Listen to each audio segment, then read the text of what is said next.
अस्सलाम वालेकुम एवरीवन। तो अगला टॉपिक जो हम लोग स्टार्ट करने लगे हैं पीडियाट्रिक्स सीवीएस में, वो है पेटेंट डक्टस आर्टेरियोसिस। अगेन आने वाला टॉपिक, बहुत ज्यादा आने वाला टॉपिक। ये मैं आपको पहले बता दूं कि वीएसडी, पीडीए, एएसडी, टेटटॉफ जो है आपका, सीसीएफ, यही टॉपिक्स आते हैं सारे के सारे। ठीक है।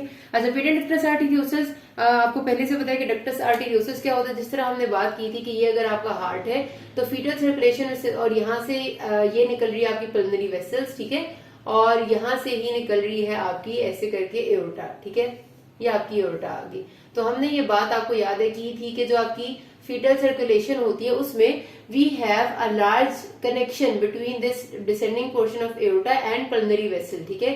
जो pulmonary vessel main pulmonary trunk से निकल के जो पल्मोनरी वेसल जा रही होती है उसके, और डेफिनेटली लेफ्ट साइड पे होता है कि राइट साइड वाले के दरम्यान में नहीं होता, लेफ्ट साइड पे होता है। तो लेफ्ट साइड वाली पल्मोनरी वेसल और एओर्टा के दरम्यान कनेक्शन होता है फीटल लाइफ में, जिसको हमने कहा था कि दिस इज डक्टस आर्टेरियोसिस, ठीक है। और ये उस वक्त जरूरी होता है ताकि शंटिंग ऑफ द ब्लड होगी तो ही आपकी फीटल सर्कुलेशन मेंटेन रहती है। अब जब आफ्टर बर्थ जब आप बच्चा पैदा होता है तो आहिस्ता आहिस्ता ये जो दोनों रास्ते थे, एक फोरामन वेल था और एक डक्टस आर्टेरियोसिस, तो क्लोज हो जाते हैं। फोरामन वेल तो फॉरन ही क्लोज हो जाता है। डक्टस आर्टेरियोसिस आप कहते हैं कि within 1 week is the maximum time, मतलब वैसे तो 3-4 दिन में ही क्लोज हो जाता है, लेकिन 1 वीक में तकरीबन हमेशा ही क्लोज हो जाता है एक टर्म पे पैदा हुए बच्चे का। अगर आपका डक्टस आर्टेरियोसिस 1 हफ्ते के बाद परसिस्ट करता है, क्लोज नहीं होता, तो दिस इज अ थिंग जिसको आपकी ट्रीटमेंट की जरूरत है। मतलब अगर आप 4 दिन के बाद भी, असल में जो एट टर्म बच्चे होते हैं ना, उनमें आप ये एक्सपेक्ट नहीं करते कि ये लेट होगा, 3-4 दिन आपका मार्जिन होता है। उसके बाद अगर परसिस्ट करता है तो उसके लिए आपको फिर इंतजार नहीं करना होता, क्योंकि वो आपको फिर पता होता है कि अगर ये टर्म पे पैदा हुआ है बच्चा और इसमें 3-4 दिन के बाद क्लोज नहीं हुआ तो डेफिनेटली सारी जिंदगी क्लोज नहीं होगा। तो एक जो स्टेटिस्टिक्स कहती हैं उनके अकॉर्डिंग, तो फिर आपने उसको सर्जिकली ही ठीक करना होता है। और अगर आपका प्री टर्म बच्चा है तो प्री टर्म बच्चे में, या फिर अगर आपका बच्चा ऐसा है जो कि स्मॉल है फॉर गेस्टेशनल एज, तो ऐसे बच्चों में आप इसे सस्पेक्ट कर सकते हैं कि चलो ये क्लोज होने थोड़ा टाइम लगाते हैं और आप वेट कर लेते हैं कि ये शायद खुद ब खुद क्लोज हो जाए, अदरवाइज ये क्लोज नहीं हुआ करता। और आपको होता है कि फीटल लाइफ में तो चलो जो भी इसका काम था वो था कि इससे ब्लड को शंट करना था, लेकिन अब जब बच्चा पैदा हो चुका है तो डेफिनेटली बात वही वाली आ जाती है कि प्रेशर और रेजिस्टेंस होती है सिस्टेमिक सर्कुलेशन में ज्यादा। तो डेफिनेटली जो ब्लड ने यहाँ पर शंटिंग होनी होती है वो एओर्टा से होना होता है टू द पल्मोनरी वेसल्स, ठीक है। और एओर्टा से जब पल्मोनरी वेसल्स में शंटिंग होगी तो सारा मैकेनिज्म तकरीबन वेल अंडरस्टूड होता है, मतलब आपको खुद ही समझ आ जानी चाहिए यहाँ पे, और आ भी जाती है कि ज़ाहिर है पल्मोनरी वेसल्स में तो ब्लड शंट हो रहा है। पल्मोनरी वेसल्स से मुराद है कि अब ये चला जाएगा दोबारा से लंग्स में, जो कि ऑलरेडी ऑक्सीजनेटेड था। ज़ाहिर ऑक्सीजनेटेड ब्लड आया था एओर्टा में, पल्मोनरी वेसल्स में चला गया, दोबारा लंग्स में जाएगा, लंग्स से ये फिर आपके दोबारा से लेफ्ट हार्ट में आएगा, फिर लेफ्ट हार्ट से एओर्टा में आएगा। तो इसकी वजह से इन सब चीजों पे जिनमें दोबारा से ब्लड जा रहा है इन पे प्रेशर बढ़ गया, लंग्स में बढ़ गया, लेफ्ट साइड ऑफ हार्ट पे प्रेशर इंक्रीज हो गया, उसकी वजह से आपके साइंस एंड सिम्टम्स आएंगे। सिंपली वही वाली सारी बातें जो कि हमेशा होती हैं वो होती हैं। आप खुद ही सोच सकते हैं इसको कि क्लिनिकल फीचर्स ऐसे बच्चे के क्या होंगे। आप याद रखना कि जब भी ऐसा कोई सिलसिला होता है ना जिसमें आपकी शंटिंग हो रही है, जो कि साइनोसिस तो नहीं कर रही लेकिन उसकी वजह से आपकी लंग्स पे जोर पड़ रहा है, तो बच्चा कभी भी, जाहिर है जब उसके लंग्स पे एक्स्ट्रा ब्लड जा रहा होता है ना, तो मैंने आपको बताया कि पल्मोनरी वैस्कुलर रेजिस्टेंस बढ़ रही होती है। पल्मोनरी वैस्कुलर रेजिस्टेंस बढ़ने का मतलब है कि आप दूसरे लफ्जों में समझे कि ये मेरा एल्विलाई है, यहाँ पर एक रन करती थी वेसल लंग्स में, ठीक है। इस वेसल से इधर से ऑक्सीजन का एक्सचेंज होना था।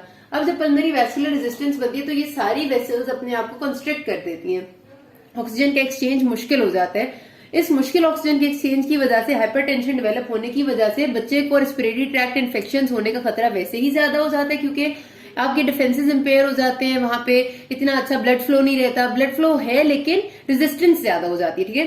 तो रेस्पिरेटरी ट्रैक्ट इन्फेक्शन के खतरे ज्यादा हो जाते हैं, बच्चे की फीडिंग बहुत मुश्किल हो जाती है। वो जब खाना पीता है वहां कंप्लेन के साथ आती है कि बच्चा 1 दिन से या 2 दिन से कुछ खा पी नहीं रहा, या फिर ये अक्सर ही बात मुश्किल ही कुछ खाता है तो उसके बाद इसको बहुत पसीना आ जाता है, क्योंकि खाने में उसकी एक्सर्शन लगती है, एक्सर्शन में उसके बॉडी पे जब या लंग्स पे ज्यादा डिमांड होती है उनको ज्यादा ऑक्सीजन की, तो उसके लंग्स में तो ऑलरेडी रेजिस्टेंस है, वो कहां से ऑक्सीजन डिमांड को पूरा करें।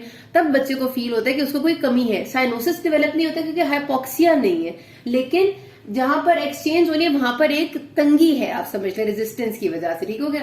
तो ये प्रॉब्लम होती है। तो बच्चा आपके पास जब भी आपका सिनेरियो आएगा ना, इसका आपके पास यही आएगा कि माँ प्रेजेंट की है, बच्चा कुछ भी हो सकता है, 1 हफ्ते 2 हफ्ते का बच्चा भी हो सकता है, 6 महीने का भी हो सकता है। उसने कहा है माँ ने कि या तो ये 2-3 दिन से कुछ खा नहीं रहा, या फिर ये पहले से भी, और हिस्ट्री में वो कहती है कि अक्सर ये खाता है तो उसको बहुत स्वेटिंग होती है और बहुत इसका हार्ट बीट एकदम से तेज हो जाती है। आपने चेक किया बच्चे को टेकिपनिया भी है, टेकिकार्डिया भी है, and what else is this कि देयर इज नो साइनोसिस, और मरमर सुनाई दे रहा है। अब जो इसका मरमर है ना, वो आप ध्यान में रखना कि उसको हम कहते हैं मशीनरी मरमर।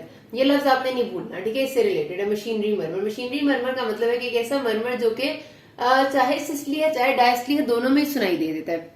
क्योंकि जब ब्लड को पंप किया आपने टुवर्ड्स एओर्टा हार्ट ने, तो आपको पता है कि ये ब्लड फ्लो एओर्टा से तो मुस्तकिल जा रहा है, तो मुस्तकिल यहाँ से इधर शंटिंग ऑफ द ब्लड हो रही है। जो आपका डिफेक्ट होता है ना इस जगह पे, यानी वेंट्रिकल में या एट्रिया में, उसको हम कह सकते हैं कि या तो वो सिस्टली से रिलेटेड है या डायस्टली से रिलेटेड है। क्योंकि जब सिस्टली होगी तो एकदम उस जगह पे प्रेशर इंक्रीज या डिक्रीज होगा, लेकिन ये जगह है थोड़ी सी आगे करके, तो ये जब सिस्टली होगी तब भी ब्लड इधर आएगा, डायस्टली में भी ब्लड यहाँ पर होता है, एओर्टा खाली नहीं पड़ा हुआ होता, इस वजह से मुस्तकिल शंटिंग होती है। तो यू विल से कि सिस्टोलिक डायस्टोलिक, हम इसको लिखते हैं सिस्टोलिक स्लैश डायस्टोलिक मरमर या फिर मशीनरी मरमर इज हर्ड।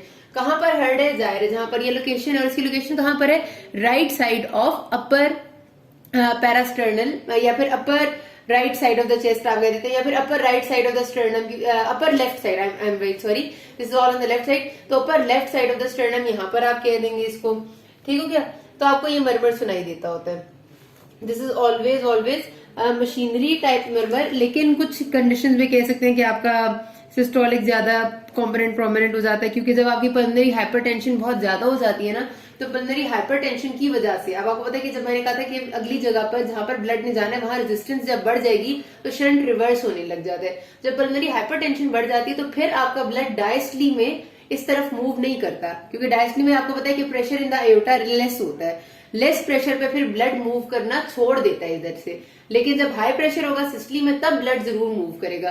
तो जितनी सिस्टम पल्मोनरी रेजिस्टेंस बढ़ती जाएगी उतना ही ब्लड की शंटिंग टुवर्ड्स लंग्स कम होती जाएगी और आखिरकार डायस्टली में रुक जाएगी, उससे सिस्टली में होगी। लेकिन उससे पल्मोनरी जो रेजिस्टेंस बढ़ी है उसकी वजह से अपर रेस्पिरेटरी ट्रैक्ट इन्फेक्शन और अपर लंग्स के अपने मसले बहुत ज्यादा बढ़ने लग जाते हैं। ठीक हो क्या जी?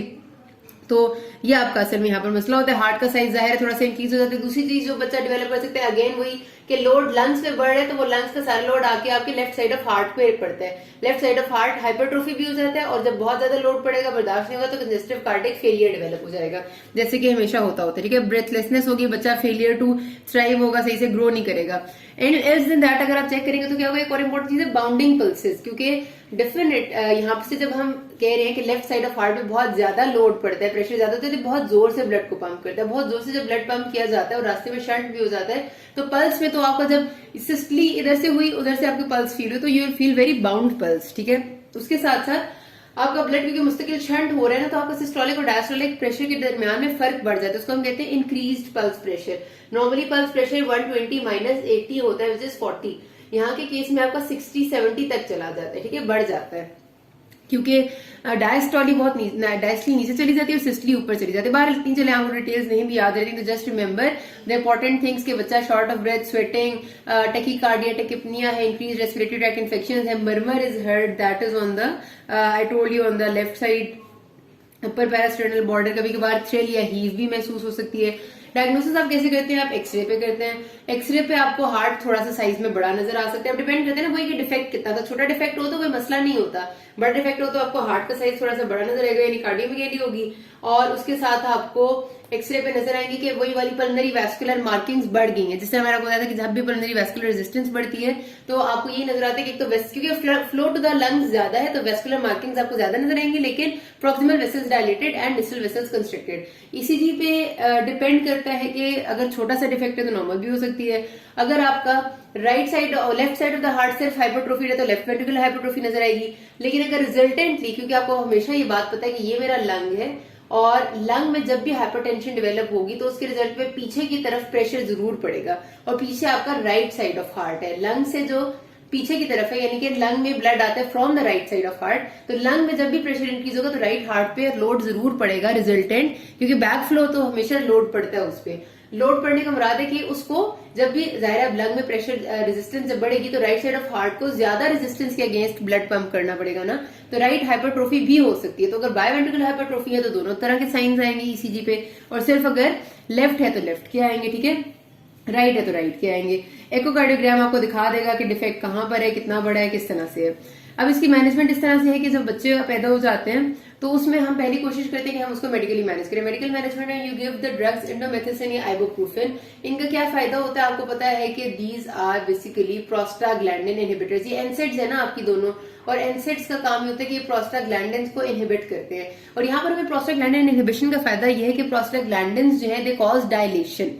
हम जब जब जब तक प्रोस्टाग्लैंडिन्स का लेवल ज्यादा रहता है चीजें डायलेटेड रहती है, प्रोस्टाग्लैंडिन्स का लेवल कम हो जाता है चीजें खुद ही कॉन्स्ट्रिक्ट कर जाती है। तो हम ये सोच के देते हैं कि प्रोस्टाग्लैंडिन्स का जब लेवल कम होगा, वो नहीं होंगे, तो ये खुद ब खुद रास्ता बंद हो जाएगा। एंड बहुत सारे बच्चों में पहली डोज ऑफ इंडोमेथिसिन आप देते हैं 0.2 मिलीग्राम पर केजी एक डोज में, and they are very much fine. पहली डोज के बाद ही बंद हो जाता है, नहीं बंद होना होता तो फिर बंदा कुछ नहीं कर सकता। फिर आ जाती है आपकी सर्जिकल मैनेजमेंट। सर्जिकल मैनेजमेंट एक ही है कि आप इसको बाकायदा लाइगेट करें इधर से, और मतलब डिवाइड करें और अलग अलग दोनों चीजों को आपस में रिपेयर कर दें। That is ligation and division of the ducts, ठीक है। तो सर्जिकल मैनेजमेंट आपने क्या करनी है, कोई भी टर्म पे बच्चा अगर आपके पास आया है जो कि पीडीए का है तो आपने सबकी सर्जिकल मैनेजमेंट करनी है, क्योंकि उनका इंतजार करने का फायदा नहीं होता।